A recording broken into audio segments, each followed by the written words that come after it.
Hello and welcome to my channel where it's all about play and learning new things, whether that be slow stitch or dioramas or embroidery or art or dolls' houses, because I just like to play. And we often get a cat popping in. Welcome!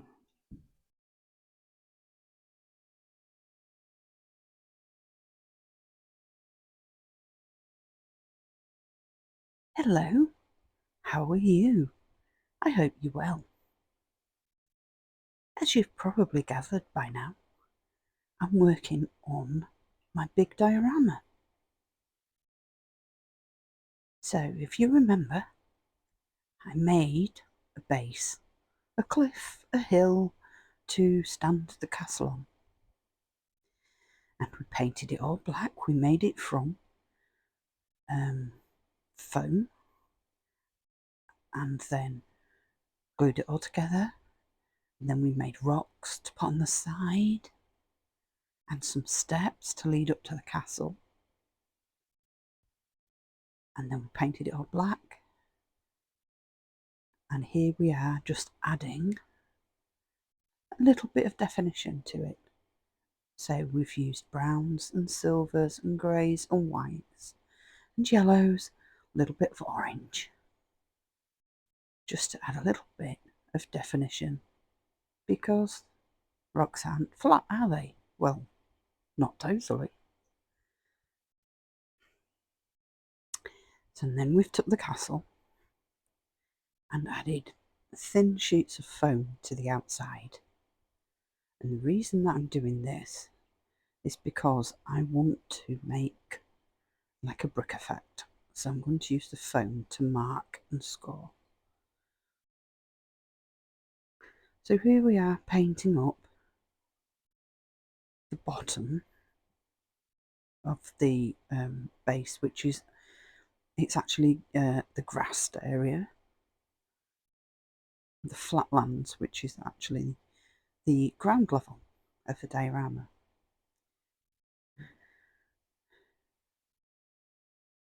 These videos have been filmed over the space of about 3 weeks, because it actually takes quite a long time to put these dioramas together. And then, of course, I decided to add a little bit. I wanted to make a rock tower where the dragon could sit overlooking the castle. So we added a little bit to the side, and then again we painted it black, the same as the other cliff face. And now what we're going to do is add some paint effects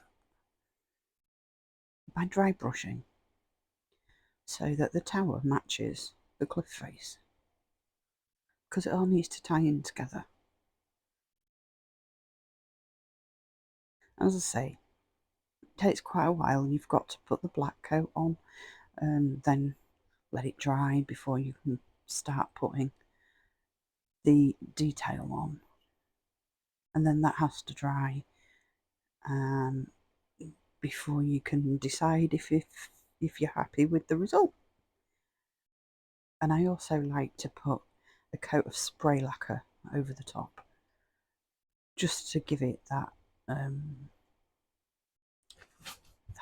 that little bit of sturdiness, makes it a little bit more robust.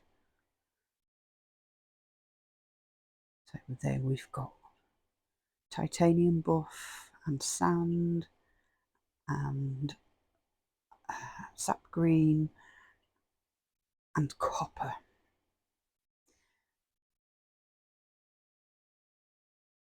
And we're just literally going to dry brush it over the top, and then it'll all fit in together. One more paint colour, squidge that one in the middle. I quite like these little plastic dishes. They're actually kitten dishes for feeding litters of kittens. But they're quite cheap and cheerful. And they're actually very hard wearing as well, and they wash up really great. So I quite like using them.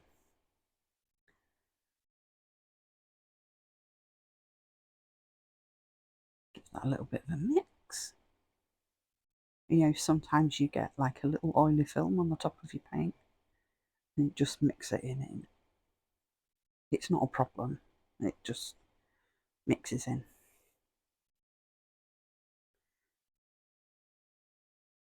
You can see the contrast between the tower that is just plain black and the rest of the cliff face that's been detailed.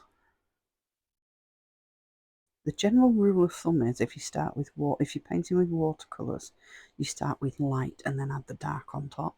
And if you're starting with painting with acrylics, you start with dark and put light on top, so it's the opposite way around. Here we are, just dry brushing. It's just very lightly, minimal paint. Put the brush in the paint, then take off most of the paint on a piece of kitchen roll. And change the angles a bit. Now, because this is like a plinth for the dragon to sit on, I want to add some red to the top because he's a fire dragon. So we just not to all of it, just to the actual plinth. So put a little bit of red in there, and again we're just going to dry brush it on. I love this colour; it's awesome. And as you can see, we've started adding miniature leaves to the path, scattered leaves, and there's the plinth with the red added to it, and I've dulled it down a little bit by adding grey and white dry brushing over the top.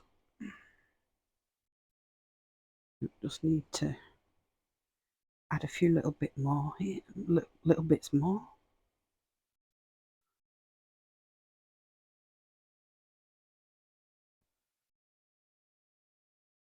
It's all about the layers. So we've got some watered down Mod Podge, and we're just going to apply the glue to the base, and then we're going to get some of this grass scatter, and we're just going to sprinkle it over the top.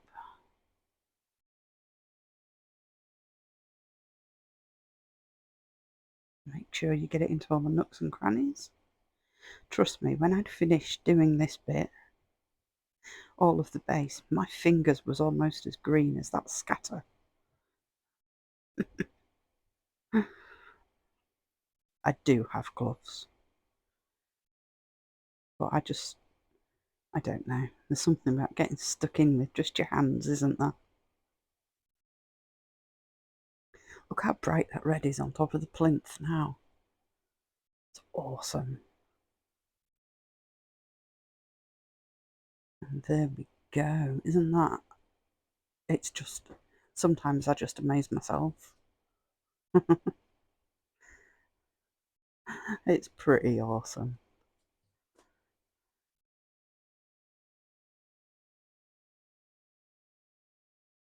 Where the orange scatter is, that's where the steps are to the castle. So let's get this castle and start working on it. Use a pencil, and just, the bricks wouldn't be uniform, so I'm just kind of putting them in whichever pattern that I want.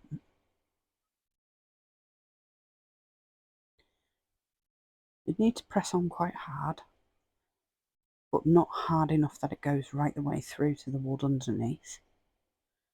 But it needs to be quite firm so that you leave an indent. There's many different ways of doing this, but I just find this the easiest. And that there is a little light. See? Just in the end tower.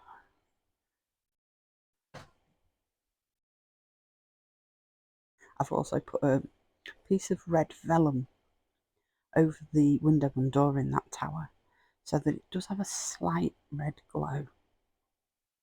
Not in your face, just subtle. Then we've got some scrunched up foil, and to add even more texture, I'm just going to push that into the foam. Do you see the effect it makes? It's really good, isn't it?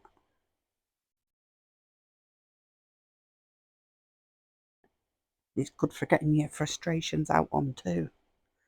There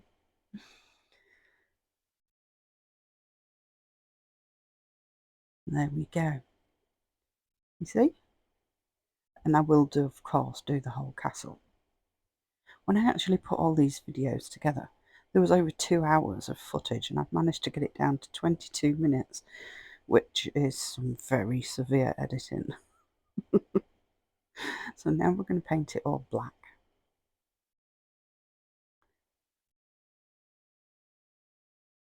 Well, not all of it. We're going to paint the outside black and paint the inside grey. But I'm also going to put a roof on the inside. Not because I particularly wanted a roof, but because I want a platform for something else. But I'll tell you about that at a later date, because the idea is still forming.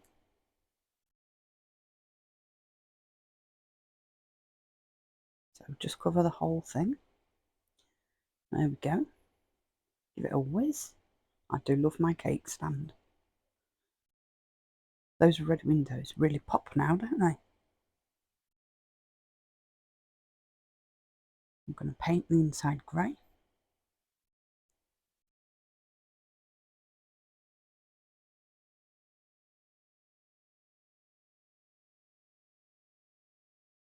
I've just added a little bit of water to the grey acrylic because it's going on to bare wood.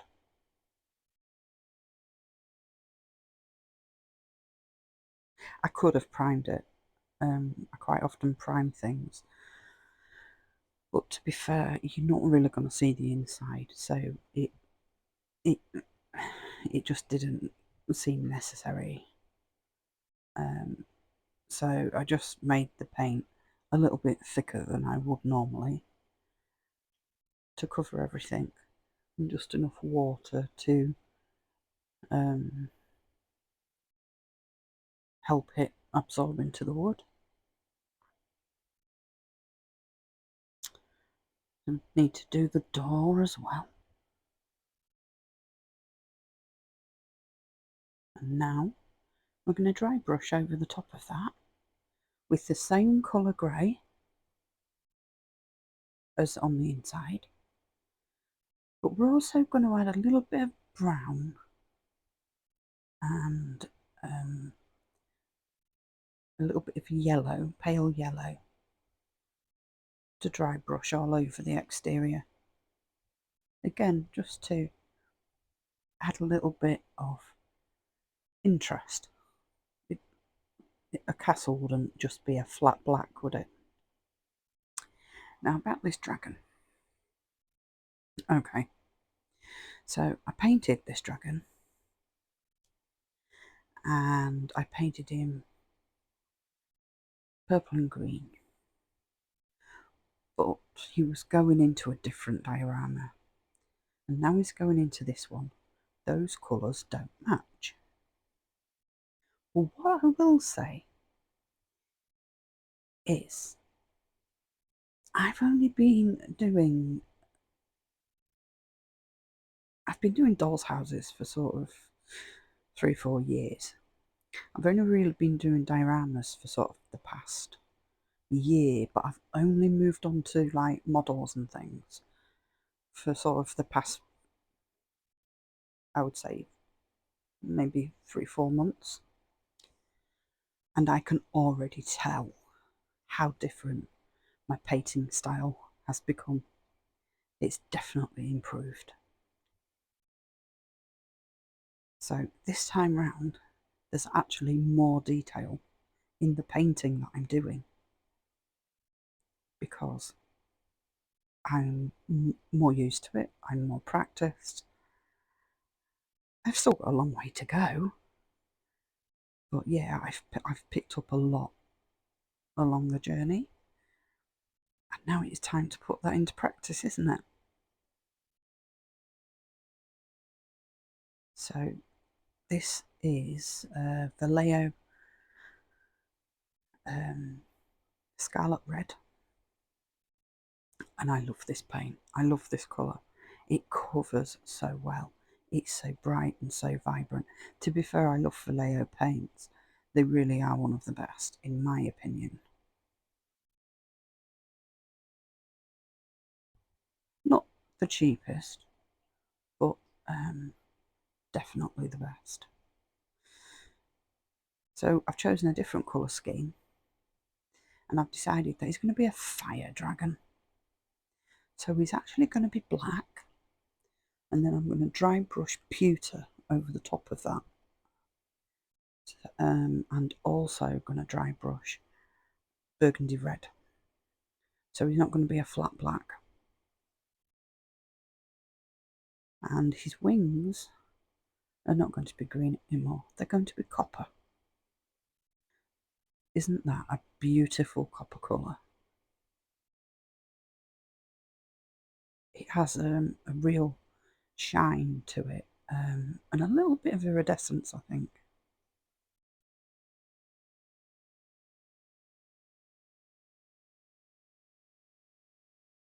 Need to get it all done and get that painted in.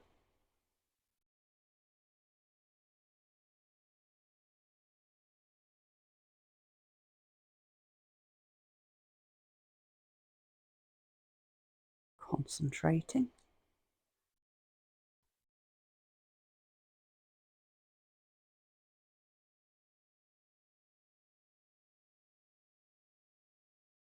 Get that bit in there.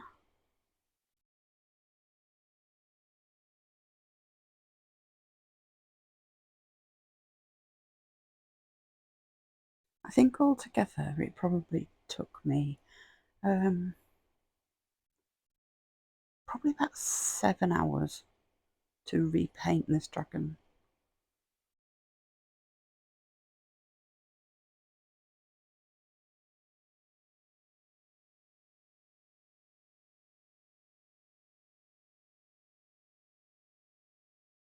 Okay, so now we're going to do the other side.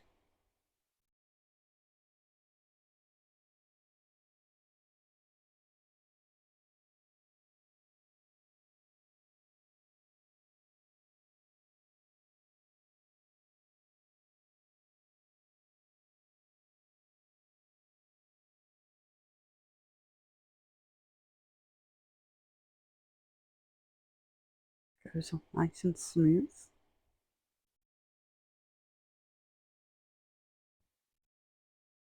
This is pure paint, there's no water added to this paint.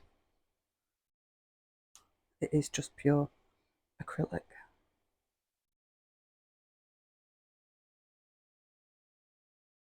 And again, it is a Vallejo paint.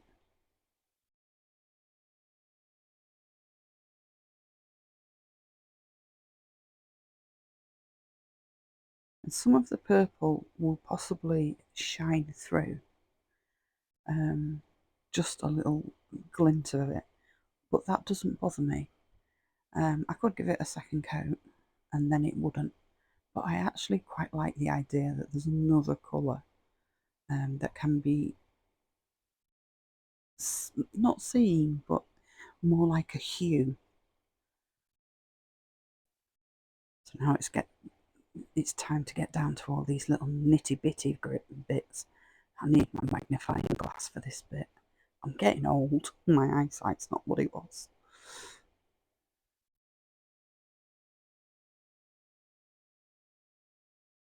That's it. Get into all these little bits.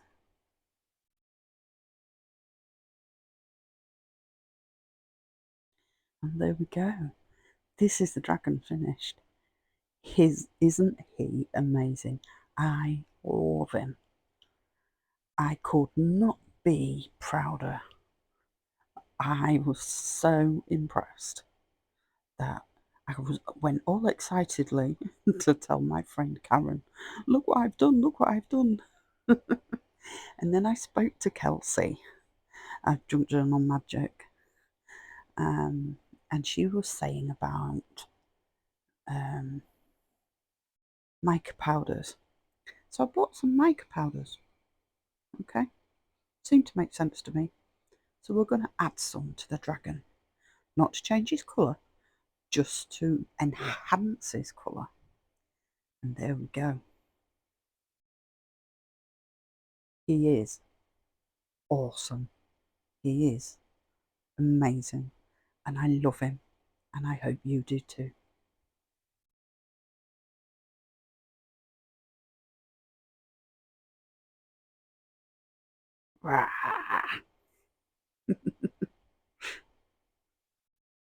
He is ace.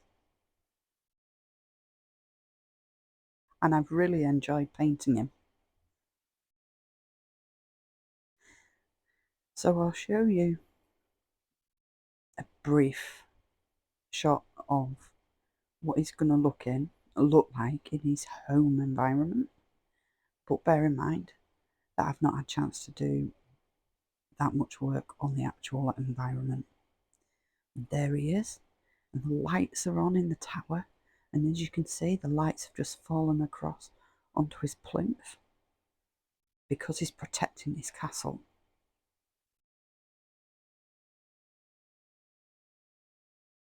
I hope you enjoyed this video. Please do come back and follow the journey. I'd like to share it with you. There's lots more coming up.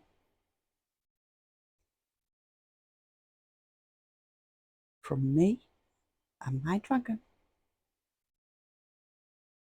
I'll say goodbye and take care. See you next time.